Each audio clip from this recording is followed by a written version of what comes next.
Hello, class. My name is Jean Chalas, and today we're going to talk about our story number 4. It is a story about a man called Mr. Smith who had to commute every day to the office he worked in at a big city from his home in the countryside. He had to do that 5 days a week, so he would always take the train both ways.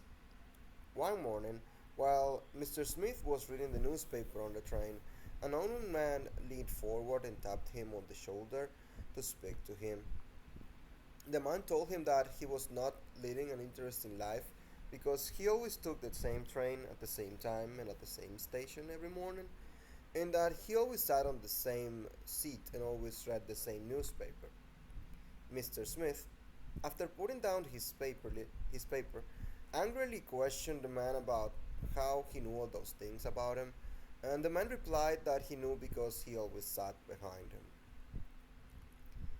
The main message I find in this story is that people will pay more attention to the lives of others and will always have an opinion. Often enough, people judge others without really having any kind of knowledge about the situation or the circumstances that the others live in. People say that someone's life is boring, for example, not knowing that that person maybe has a beautiful family and a stable job and they just don't like going out. People seem to think that success is defined by the car you drive, where you live, or what you wear. And while it's true that those things are quite good indicators, it is also true that most people live the way they do by choice. Some people take the train because they don't like to drive, or because it's more economical than using their SUV, for example. Some people live in a ghetto because they want to be around their family and friends. So most likely people will be wrong when they judge by the appearances. And I have personally experienced a situation like this.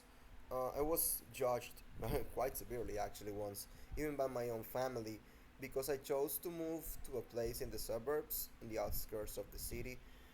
I did that because I have many problems. I had many problems at the time, but many people criticized me, and of course, no one offered any support or even stopped to understand what was my situation.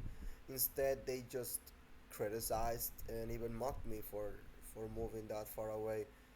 Thank God I was able to survive there for about a year. It was tough though, but I was able to take care of my issues, thank God, and even got a promotion at work later. And that allowed me to find a better home. But the situation made me feel like people are very inconsiderate, just worrying about their opinions and being judgmental to others without really understanding their situation. And I think it's really disrespectful, and people should not do that.